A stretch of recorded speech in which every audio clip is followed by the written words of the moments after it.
এটা ডাঙৰ খবৰ এই মুহূৰ্তত জনাইছোঁ, যদি গ্ৰেপ্তাৰ কৰিব নোৱাৰে তেনেহ'লে 24 ঘণ্টাৰ অন্তত তীব্ৰ গণতান্ত্ৰিক আন্দোলন গঢ়ি তোলাৰ শংকাৰ। লগতে সমগ্ৰ কামৰূপ গ্ৰাম্য জিলা স্তব্ধ কৰি দিয়াৰ শংকাৰ আমচুৰ। লোহিত হুছেইনৰ এটোপালো তেজ অথলে যাবলৈ নিদিওঁ বুলি শংকাৰ দিয়া পৰিলক্ষিত হৈছে।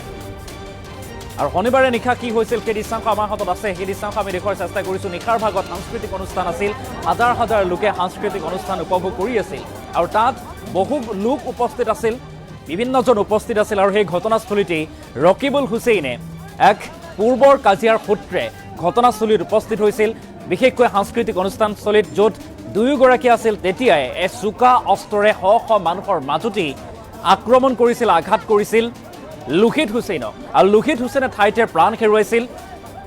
আৰু তাৰ পাছতে স্থানীয় লোকে ঘটনাত যিহেতু উত্তপ্ত পৰিৱেশে বিৰাজ কৰা দেখিবলৈ পোৱা যায় হঠাৎ, আৰু তাৰ পাছতে হঠাৎ এই ক্ষুব্ধ ৰাইজে হত্যাকাৰী ৰকিবুল হুছেইনক আটক কৰিছিল। আৰু গৰৈমাৰী আৰক্ষী ঘটনাস্থলীত উপস্থিত হৈ আটক কৰে, গ্ৰেপ্তাৰ কৰে ৰকিবুল হুছেইনক। কিন্তু এই ৰকিবুল হুছেইনৰ লগতে আন কেইবাগৰাকীও জড়িত থকাৰ এতিয়া অভিযোগ উত্থাপন কৰিছে। যিহেতু লোহিত হুছেইনক মুকলিভাৱে হত্যা কৰাৰ আঁৰত ৰকিবুল হুছেইনৰ লগতে আন কেইবাগৰাকীও জড়িত আছিল। গতিকে ৰেজাউল কৰিম চৰকাৰ, যিগৰাকী আমচুৰ সভাপতিগৰাকী ঘটনাস্থলীত গৰৈমাৰীত উপস্থিত হৈ আমচুৰ নেতা লোহিত হুছেইনৰ হত্যাকাণ্ডত জড়িত সকলোকে গ্ৰেপ্তাৰ কৰাৰ দাবী উত্থাপন কৰিছে। কৈছে আৰক্ষীক 24 ঘণ্টাৰ সময় বান্ধি দি কৈছে 24 ঘণ্টাৰ ভিতৰত যদি গ্ৰেপ্তাৰ কৰিব নোৱাৰে তেনেহ'লে সমগ্ৰ কামৰূপ গ্ৰাম্য জিলা স্তব্ধ কৰি দিয়াৰ শংকাৰ, এনেদৰে বা তীব্ৰ গণতান্ত্ৰিক আন্দোলন গঢ়ি তোলাৰ শংকাৰ প্ৰদান কৰা পৰিলক্ষিত হৈছে। ৰেজাউল কৰিম চৰকাৰৰ মন্তব্য আমাৰ হাতত আছে, কি কৈছে আমি সেই মন্তব্য আগবঢ়াইছোঁ।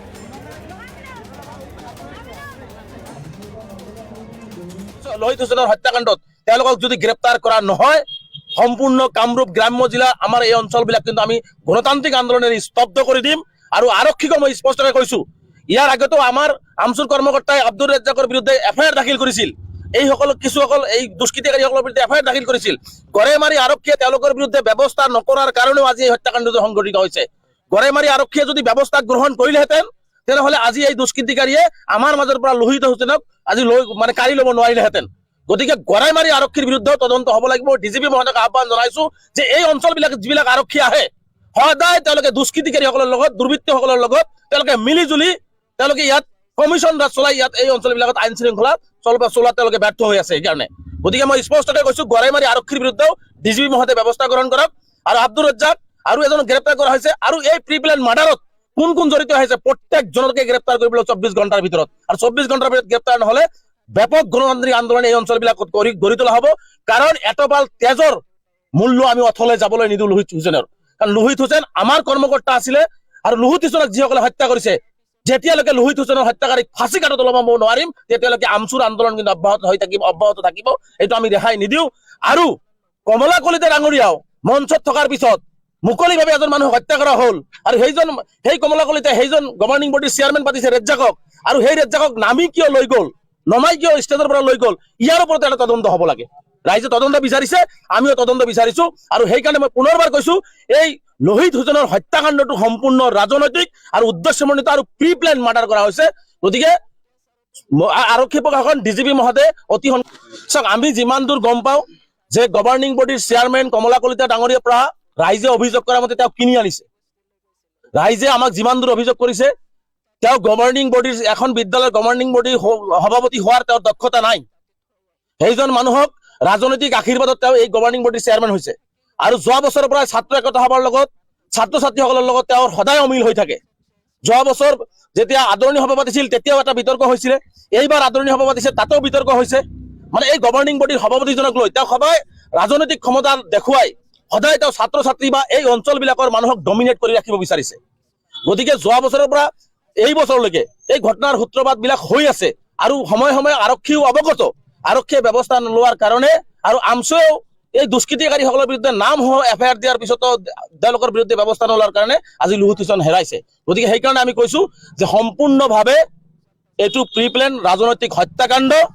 গভৰ্ণিং বডিৰ চেয়াৰমেন ৰেজ্জাকৰ নেতৃত্বত তেওঁৰ সৰু ভাইক আৰু কোন কোন আছে সেইসকলৰ বিৰুদ্ধে আৰক্ষীয়ে ব্যৱস্থা নল'লে পৰিণাম ভয়াৱহ হ'ব। মই সেইকাৰণে কৈছোঁ যে এটা জুডিচিয়েল ইনকুৱাৰী আমি বিচাৰিছোঁ, তেওঁলোকৰ বিৰুদ্ধে এটা জুডিচিয়েল ইনকুৱাৰী হ'ব লাগে।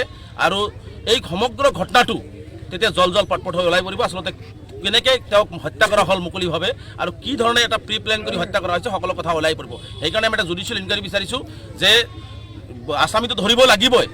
তাৰোপৰি যিসকল ৰাজনৈতিক নেতা বা শিক্ষক বা যুৱ মহোৎসৱ আয়োজন কৰা CMD নুৰুল আদি সকলৰ বিৰুদ্ধে এটা নিৰপেক্ষ এটা জুডিচিয়েল ইনকুৱাৰী আমি বিচাৰিছোঁ, যাতে প্ৰতিজন আসামীয়ে মানে কঠোৰ শাস্তি পায় আৰু যাতে কোনো আসামী হাৰি নাযায়। আৰু লগতে মই অঞ্চলবাসী ৰাইজক আহ্বান জনাম যে আমি অঞ্চলবাসী ৰাইজৰ লগত আছোঁ, লোহিত হুছেইনৰ পৰিয়ালৰ লগত আছোঁ, বিদ্যালয়ৰ লগত আমি আছোঁ।